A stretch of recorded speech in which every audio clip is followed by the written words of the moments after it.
Are we ready to go? Shall we start? All right.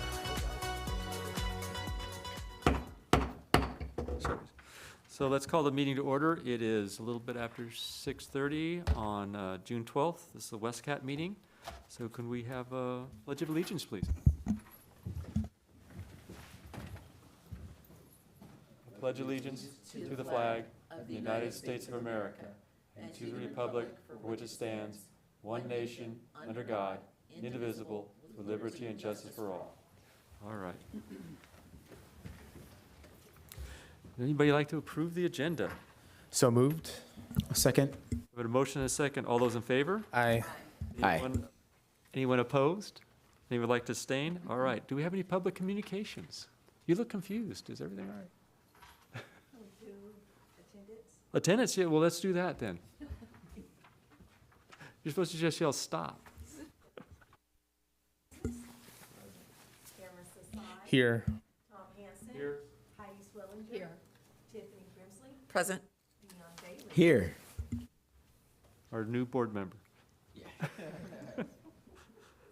All right, shall we move to the consent calendar? Anybody like to make a motion or pull any items from the consent calendar? So moved. Second. All right, I have a motion and a second on the consent calendar. All those in favor? Aye. Aye. Anyone opposed? Anyone would like to abstain? All right, thank you. That brings us to item 2.0. 2.1, discussion and approval of FY 24-25 adjusted operation budget, proposed FY 25-26 capital and operations budget.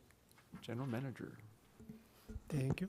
So we did just have a F&A committee meeting before this and went over this item, well, both items on the agenda tonight, but I'll give a similar kind of background that I did during that meeting. So I'm going to start actually on, it's listed as page 2.4, I believe it's the 5th page in, the 6th page in, I should say.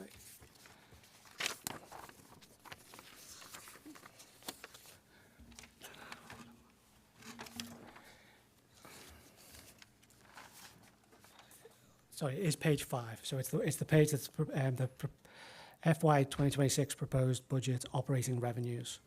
So I'm going to start first with where we are in the current year on our adjusted FY25 budget.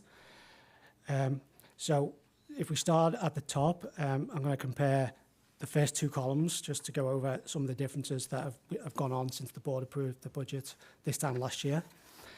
So the first item is the TDA 4.0 prior year, which is our reserves. So last year, the board did approve, it's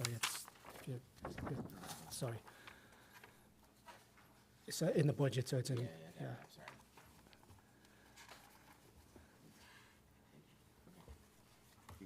Okay. So TDA 4.0 prior year funds, this is our reserves that this time last year the board approved in order to balance our budget a $1.4 million use of our reserves for a one-time usage.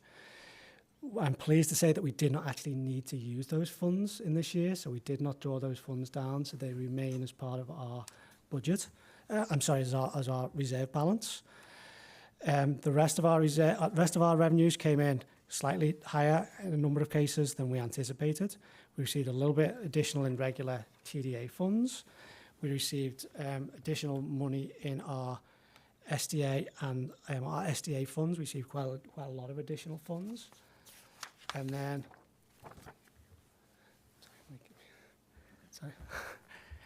and then if we go further down to about 3/4 of the way down, regional measure 3, we anticipate we will receive around $600,000 in regional measure 3 operating funds for the current year.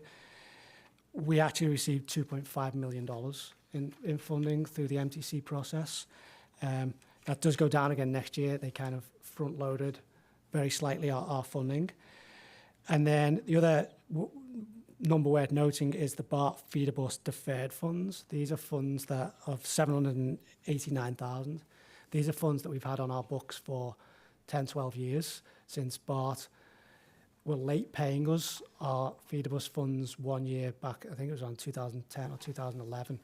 And so the board at the time made the decision to defer those funds, keep them on our books, not show them as received, but just keep them on our books. So they've been on our books for a number of years, and we had anticipated using them in the current fiscal year. Again, we have not needed to use those in the fiscal year, so they've remained back in our reserve balance.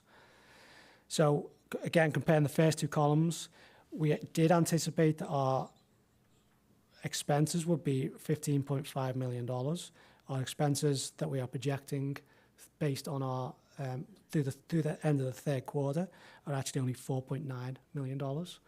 And so we are anticipating showing a surplus in the current fiscal year of around $2.5 million. So that's a healthy number that will go back into our reserves. So again, we'll talk a little bit more about our reserves further down, but a $2.5 million surplus for a budget this time that last year we were anticipating using prior year funds, reserves. We haven't had to use, so I think it's a really positive result for the current year. In terms of the proposed budget for next year, we are anticipating a $6.2 million operations budget, and I'm not going to go now shift back to the start of these tables. So it's the page. It's listed as 2.4, but it's the start of where it's the proposed operating budget, proposed operating expenses. And the first line item is the purchased transportation. So we're going to talk a little bit more about this under the next item, but we are anticipating an increase in costs for the provision of our service that currently we have through MB Transportation. Our fixed monthly cost and our variable cost are increasing. So we are seeing a pretty significant increase in our operations costs this year or next year compared to this year. A couple of the other increases that we are seeing is under insurance, which is 3/4 of the way down the page. You know, I'm sure anyone who deals with insurance knows insurance costs are rising year on year. Even though we have a safe system, you know, we don't have a huge amount of claims. We are a member of a CalTIP, which is a pool of 31 other transit agencies, and so all of our losses, all of our everything's kind of pooled together as a group. We perform well in that group, but we are still seeing some additional insurance costs anticipated for the upcoming year. A lot of the other costs that we're associating, you know, we're seeing, you know, regular just inflationary increases across, you know, cost of diesel, cost of fuel, cost of utilities. So we're just anticipating them as we normally would within our budget, with those kind of additional costs over the upcoming year. I think the other one I want to just highlight briefly is on the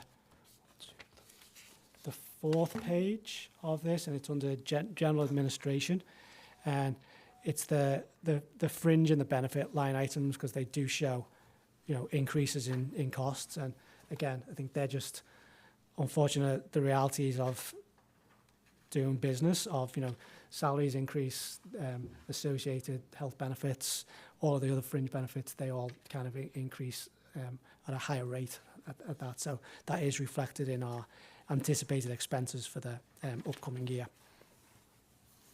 So then going to go back again to page 5 and look at our anticipated revenues for the upcoming year.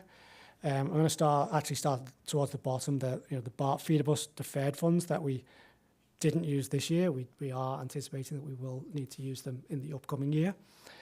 The Regional Measure 3 funding that we received $2.5 million this year, we do know that we will receive $610,000 in the upcoming year. So we're still working with MTC to come up with a long-term financial share amongst agencies across the region, and I haven't done that yet. They've been using these funds to offset deficits, to help agencies out where they can. So that's why there's been a lot of fluctuation in this number. We're looking to work with MTC to come up with a number that we can rely on year on, so we can actually plan what service levels we would have out on the street based on those funds.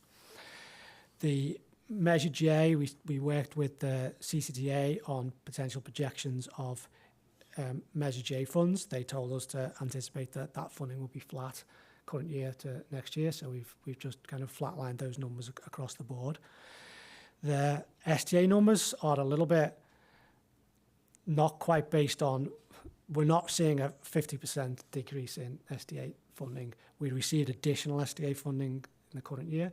We're actually seeing around a 15% decrease in STA funding, which is the State Transportation Act funding. A lot of it's based on diesel sales tax, so as there's less fuel being purchased, those revenues, those do increase. And then our TDA revenues, which is just the transportation development tax, which is directly sales tax generated, that is also seeing around a 9% decrease, and that's kind of across the region. These numbers, the TDA, SDA, don't just affect our budget; they affect probably every agency, but they affect all of the transit agencies kind of equally across the board. So, in order for us to balance our anticipated revenues of $16.2 million, we are looking to request the board to again use our prior year reserves to balance this budget, and we are asking for a significant, $1.7 million to make that through the year. Few caveats with that is we are working on our comprehensive operations analysis, the WestCat evolution. We do anticipate that we will be coming to the board with potential service changes towards the end of this current year, and we will be looking to make some of those service changes based on the board's decisions early in the upcoming calendar year. The reality is we're probably looking at some service reductions, and certainly moving service around between local express. I think there's a lot of decisions the board will have to make over the early part of 2026 as to how we proceed going forward in terms of our operations. We also are aware that the BART feeder bus funds are going away at the end of FY 2026, so they will not be around for FY 2027 budget year, which again is another significant hit to our budget, and it's something that we are working. And under my general manager report, I'll talk a lot about the regional ballot measure, SB 63, potential upcoming funding sources. So there's potential for backfilling those BART feeder bus funds that are going away. I think there's a lot of good conversation within the region. I think there's a lot of understanding of the value of those funds. So we're having good conversations about that, but I'll get into that a little bit more under my GM report. So the big takeaway for the operation budget is we are looking for to use reserve fundings. I'll talk a little bit about our reserves in a moment. Going to touch briefly on our capital projects. There's a bunch of spreadsheets in there I'm not going to go over. They outline all of our individual capital projects. The big project that we've got in the upcoming year is the start of our transition to zero-emission hydrogen fleet. We have had good news from the federal government in that our LONO grant, which was our $20 million grant that we received this time last year, which we were concerned was potentially under threat of being deobligated. That is moving through the system. We have got the grant in the system. It's flowing. It's actually now within the Washington's hands. It's with the Department of Labor, which is a good side. It normally means it's moving fairly quickly through the process. So we hopefully anticipate having those funds obligated certainly within the next month or so, and that would then be our catalyst to start working on our plan to move to hydrogen fleet. You may recall the initial projects that would all come to the board before they would be started, but the initial project would be a contract with our project management team. That's the consultant who helped get us our funding. They're gonna guide us through the entire project. That's what they do. They've done it for a number of agencies around the country. And then the other first initial project would be the beginning of the retrofit of our maintenance facility to make it safe for hydrogen fueling. All of those aspects. It's anticipated to be a total of around, I think it's a $1.8 million project. We'd be hoping to potentially start that early in 2026, so January, February timeframe. That initial work, probably at least a year's work to get that done. So, and then and we talked a little bit about at the F&A committee, you know, that then leads into a conversation the board are going to have on vehicle purchases, on when we anticipate we would look to move to hydrogen vehicles, if the boards were interested in maintaining a diesel fleet for longer, and what that process would like. So it's a whole separate conversation. We need to do that.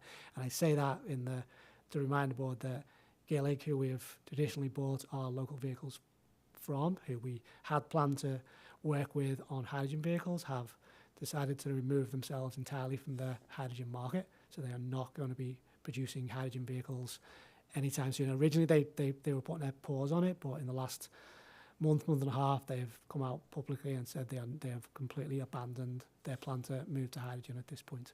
So even if they started back up again, they have to do all their R&D work, all the testing. So they're 5-6 years away, even if they said tomorrow they were back in, which probably not going to happen. So it leaves there's only one regular manufacturer of hydrogen vehicles in the country that is Buy America compliant. And just a bit more information, the MCIs that you saw today, there's no equivalent hydrogen version of those currently. MCI have started that exploring that process, but they don't exist. And New Flyout, which is actually owns MCI, they do have regular 35, 40-foot vehicle hydrogen vehicles. Currently, if we put an order in today, there's a 2.5 year wait list, and they're not actually giving quotes out at this point. They are giving estimated quotes with a letter of this could change based on everything that's going on. So there's a lot of uncertainty in the vehicle market. We are in a good place in that this year we've bought 6 35-foot vehicles. We've got the 3 MCIs. We've got new Dallaride vehicles. We're not in a desperate need to purchase vehicles in the next couple of years, so we have some time to think this through, let the market stabilize a little bit, and figure out where we really will be going forward. Sorry, that was kind of a segue, but the other capital projects that we do plan to do this year, we need to upgrade our phone systems. Our phone systems are, I don't know, 12, 13 years old at this point. It's not, the technology is not where we need it to be. We're running into some issues with having people on hold, phone queues, dispatchers being able to track where people are in line. So we need to upgrade our system. So that's a project I'd like to move ahead with fairly early in the upcoming fiscal year. It's not a huge capital cost. It's a $10,000 cost. So it's within my purview to kind of move ahead with that, and that's a project we're going to move ahead. We are also looking at upgrading our security access system, which is our badge reader system. Again, installed in 2009, I believe. So it's beyond its useful life. We can't really do some of the upgrades we'd like to do. We have additional doors we'd like to include, and which we can't because the system doesn't allow us to do that. And then over the years, we've sort of put together our security camera system. It works. It does what it's meant to do, but it's been put together over a number of years in bits and parts. So we are looking at potentially putting out an RFP for a whole security access camera system. So that's something that would come back to the board, because that's probably a pretty significant expense when we kind of wrap all that together. So they're the capital projects that we would plan on doing in the upcoming year. So I'm going to talk a little bit more about the reserves themselves. I think it's on page 14 of the budget. And it's just to kind of give you an idea of, actually, if you go to page 13 first, the page before is our financial forecast. It's where we kind of try and look at our expenses and revenues in the next 5-6 years and just anticipate where we may be as we move forward. So we're showing a 86,000 revenue hours. That's kind of where we currently are. So that's what our system does. The highlighted line item is our reserves that we kind of need to balance the budget. Again, we're asking for the $1.7 million this year. Next year, as everything stands currently today, with the BART feeder bus funds going away, with where we think we would be, if we did nothing, we would be looking at needing around $6 million of our reserves to keep operations as they were, which obviously we're not going to do. That's why we're going to be having a lot more budget and service level conversations over the upcoming year. We cannot get to the point where we look to decimate our reserves in one fiscal year. That's not the way we're going to look at doing this. But then page 14 does just highlight where we are in terms of our reserves. So the first column is where we were as of July 1st in 2024. So the start of this current fiscal year, we had $9.73 million in reserves. We did purchase the vehicles that you see outside as part of that. So anticipated on June 30th of this year, our reserves will be $6.1 million. As I stated earlier, we did not use the $1.7 million, $1.4 million we anticipated to use this year. And we're also showing an additional surplus. So July 1, our reserves should be back above $10 million, with $10.3 million. That's where we anticipate our reserves will be. And then we are anticipating using them in the upcoming year. So at the end of this fiscal year, we anticipate our reserves to be around $7.6 million. That's where we, the following year. So June 2026, our reserves anticipate would be $7.6 million. So then that's when we need to make the decisions on what we're going to do. At the F&A committee, we did talk a little bit about, the current reserve, the board policy is a $2 million reserve. And we did have conversation. I didn't follow up on some of those conversations last year to bring a new policy to the board, but I think it's something we need to, again, look at. But, our policy as written is $2 million. We have a $10 million reserve. So for a $16 million operation budget, it's a healthy reserve that we currently have. So given where we are today, we are in a good financial position, but given the caveat that there's a lot of fiscal unknowns, fiscal uncertainties coming up over the next few years. So while we're in a good position now, we've got to maintain, with the board's help, how we remain in that position. So that's going to be a lot of work over the next couple of years. So that's kind of all I've got on the budget. I'm happy to answer any other questions, any follow-up, go into any other details. Are there any questions? I had one. Sure. Please. Yeah, this one I didn't address in the committee meeting we had earlier. The printing, the budget for printing is up 250%. Is there expected outreach that we're doing that is more significant than last year's? I think the big thing is to do with the COA. When we change our schedule, we have for the last 5 years printed a very basic schedule, like no pictures, no color, black and white, just the schedules. And I think when we are making service changes, whatever they may be, if they're just route changes, whatever they will be, I think we're looking at having a schedule like we did 5 years, a fully professionally printed proper brochure. So that's the main anticipation of the printing costs. Thanks. Any other?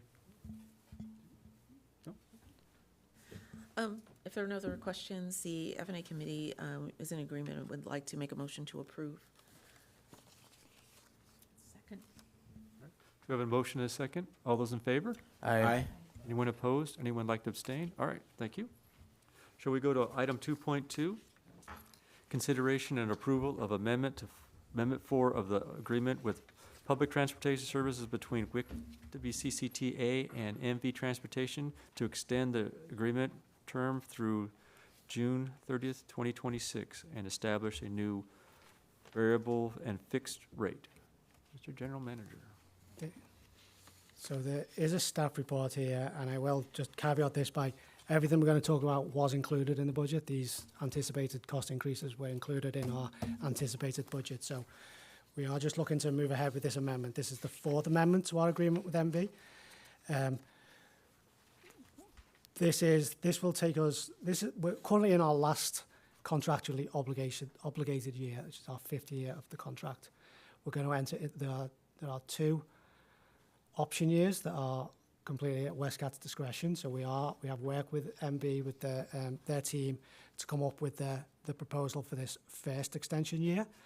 And there's a couple of things to caveat. So the previous amendments over the last couple of years have increased drivers' wages, have increased mechanics wages. We've moved a couple of mechanics up a grade.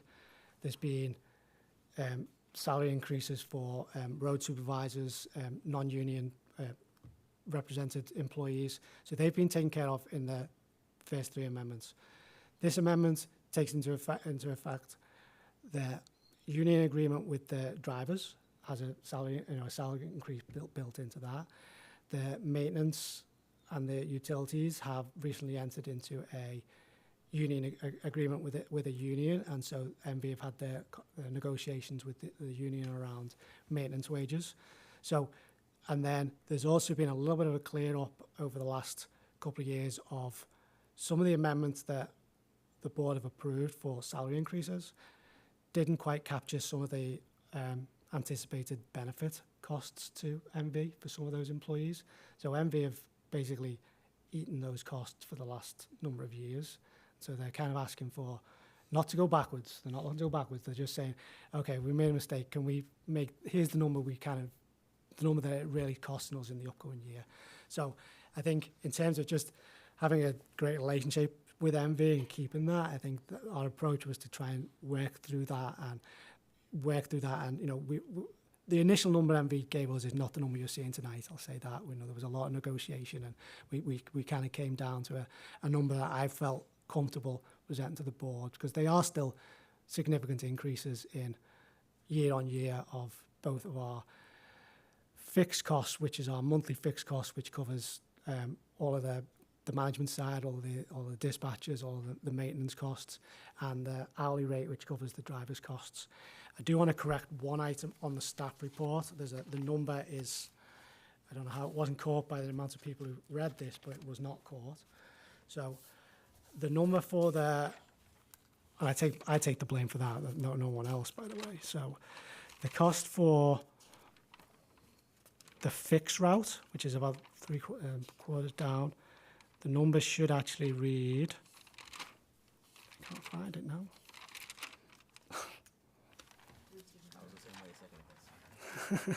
That was, Yeah, 329,461.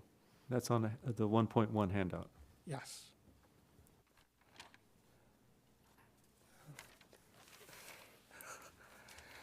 Seriously? I can't find the sheet I wrote it on. I think I gave that to you, Devon. Yeah, here it is. Okay, so sorry.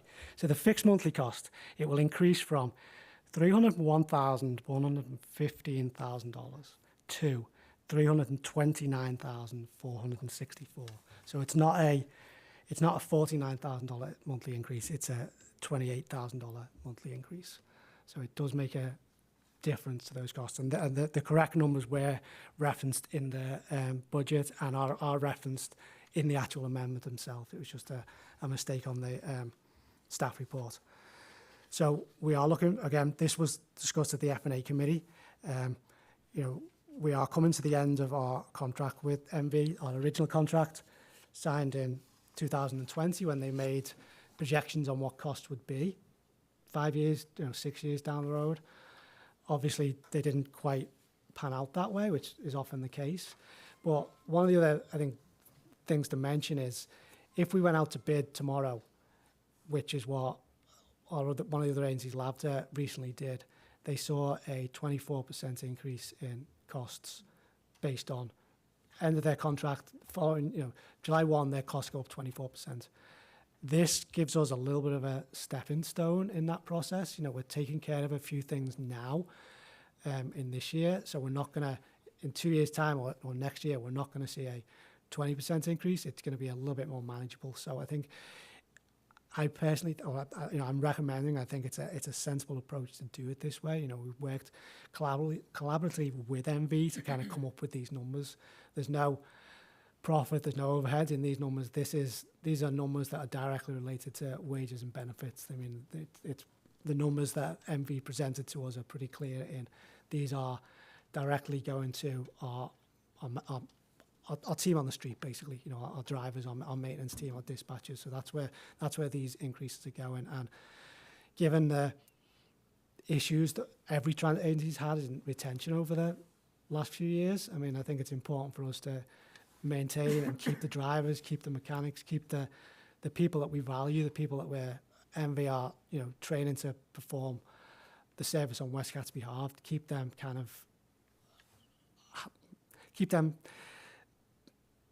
employed, I guess, is the best way to say it, and make sure they don't look for other opportunities elsewhere. So with that, happy to answer any questions.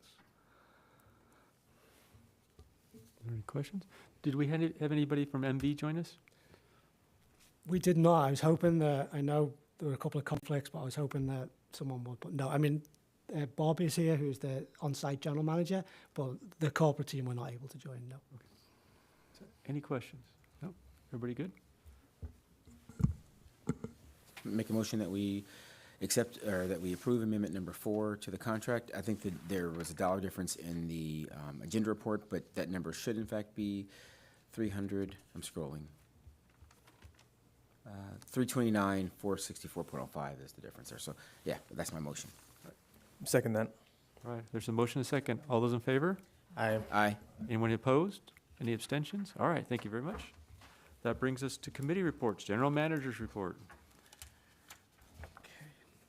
So there's going to be two main items, and they're pretty much connected. One is the update on the SB 63, which I referenced earlier, which is the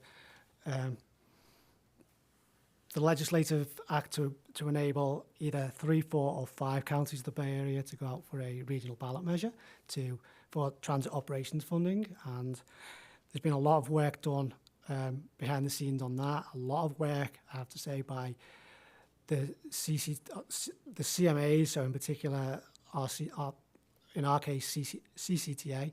Tim Hale has done a lot of work on behalf of the agencies in advocating our needs within the whole discussion. The discussion is happening not just with the legislative, but mainly with the CMAs. That's the level that a lot of the conversations are happening.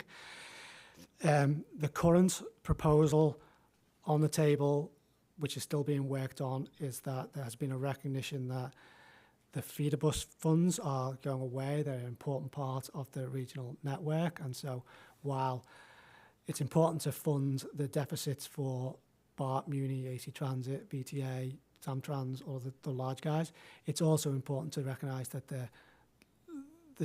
there's a value in what some of the smaller agencies provide. So the discussion currently is that there will potentially be a $20 million carve-out for the 4 feeder bus operators within the ballot measure, 20-year annual fund out, which is we're happy to please with. I mean, the 4 operators have got together and anticipated what our potential deficits would be in in 3 years' time, and it's higher than that number. But with everything in this process, BART have got a $375 million potential deficit. They're willing to look for $320 million out of this measure. Everyone's kind of moving their numbers down a little bit to make it workable within the region. So that's kind of an ongoing discussion with Senator Wiener. He's leading the effort. There's a lot of conversations every week with his staff, with other senator staff, with MTC. There's a lot of people in the room kind of having those discussions. So that's ongoing. Of course, that's not only does that has to pass the Senate, the Assembly, and then also has to then become a ballot measure that voters would vote on. I think there's still a lot of discussion on if Santa Clara County would join, if San Mateo County would join, if it would just be the 3 county members. So there's a lot of work being done on that. So it's a wait and see.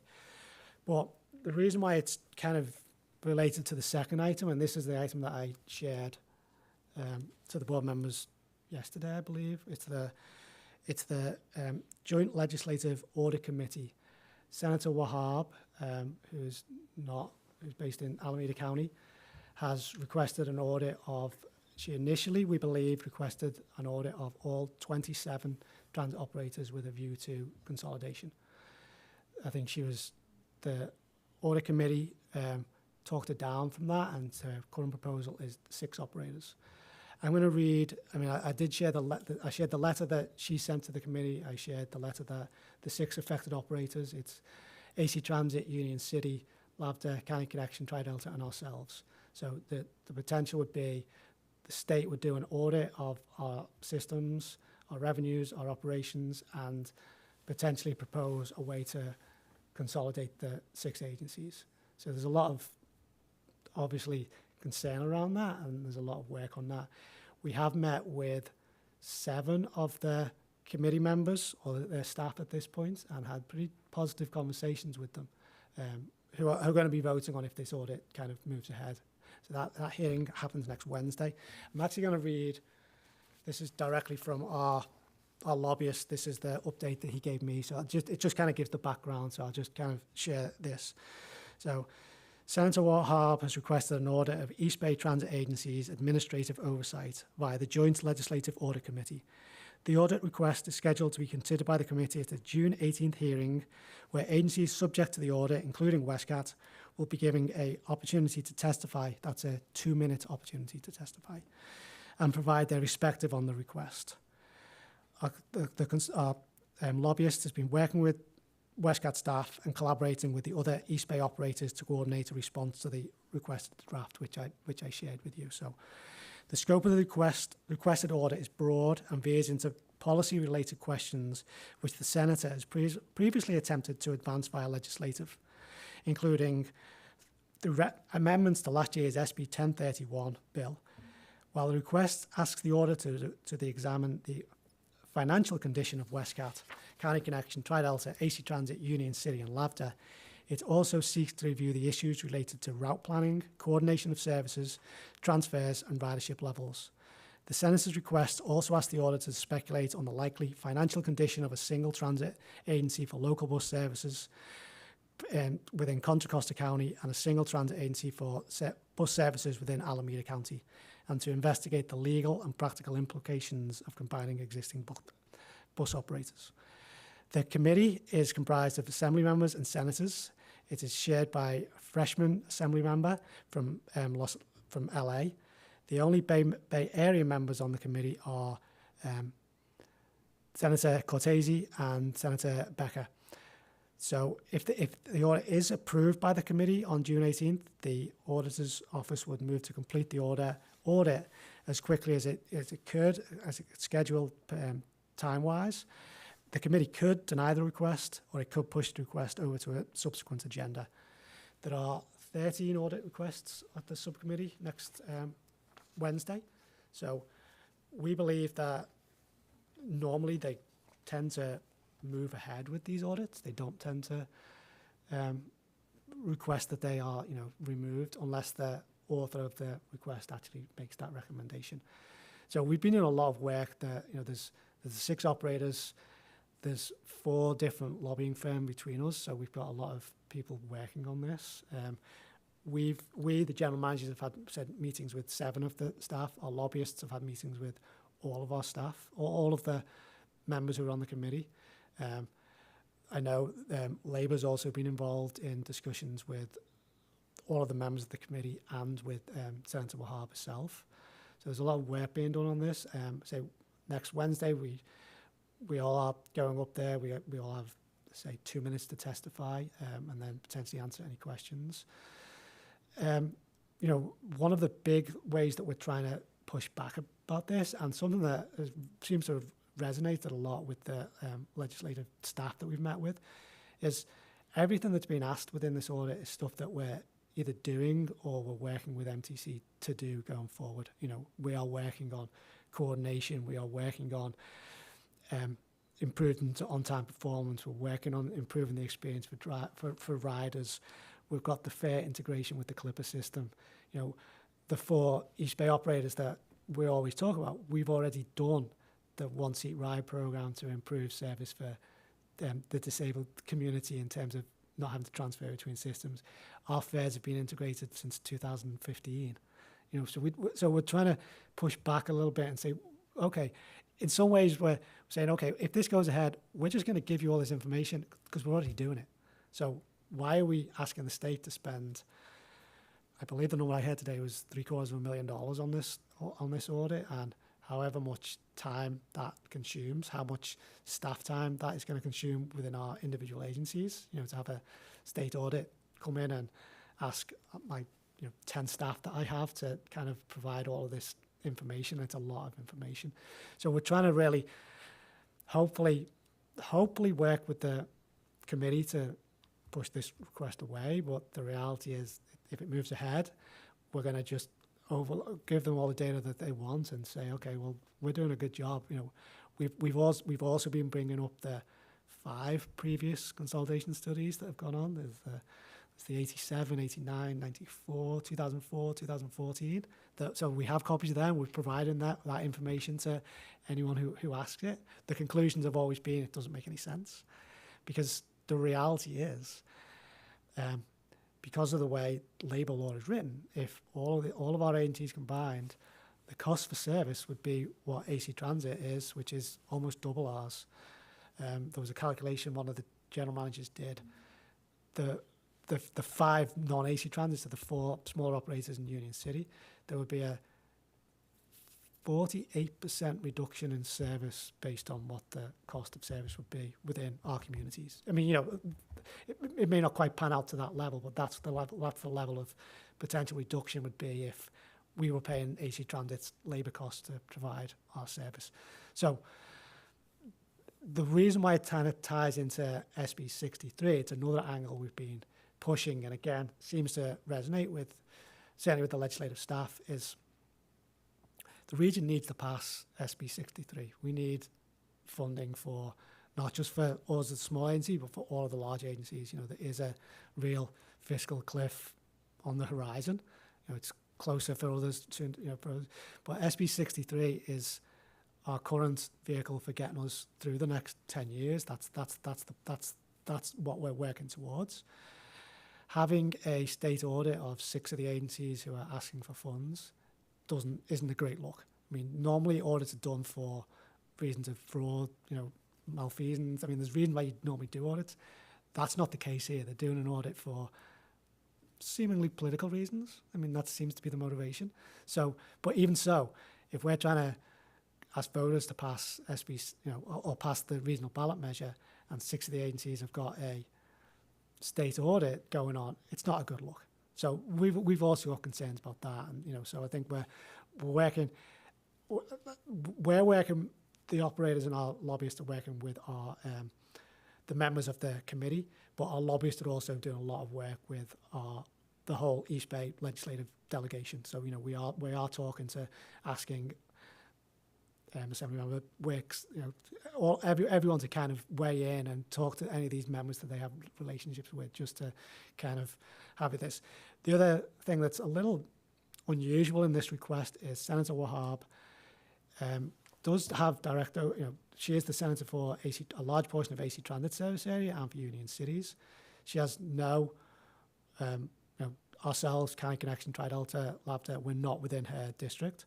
So it's also unusual for a request like this to come from, to ask to audit agencies outside of your district. It's unusual. So we're also, a few people have kind of pointed that out. You know, that seems a bit strange, but I'm not sure that she can do it. You know, if she can justify that ask, she can. So it's not a. We're just pointing out these kind of issues around this. The other part of this, and we're not quite sure where, but MTC are also named as being audited. We're not quite sure how they fit into that, but they are also required to turn up next week. It's 6 agencies plus MTC are actually under this audit. We're not quite sure how MTC fits into that. I'm not sure we've got an answer for that, but they are also part of this audit. So that's my really fun general manager update, because there's, you know, that's where we are. So we've got these meetings, more meetings next week. I will be at Sacramento Wednesday morning for an unknown amount of time, because we're the 10th audit on the list of 13. So we'll be called to testify when we are. So happy to answer any questions, but that's my update. Any questions? Is that audit meeting or that hearing a closed meeting? No, it's public. But we were just, you know, I spoke to our lobbyist about this.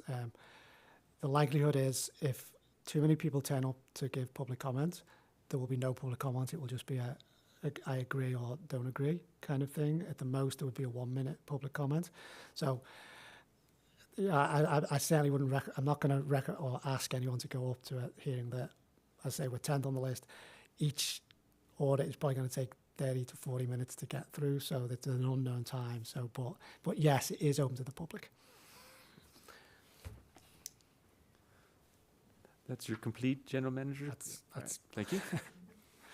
All that good news. So we have the WCAT report. Cameron, would you mind? I wasn't able to make it, so you mentioned a couple of things. Sure.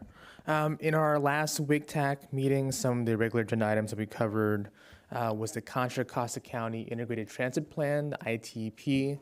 So we had CCTA staff come by and give a presentation on that. And it included so many of our proposed transit priority corridors, projects, access improvements.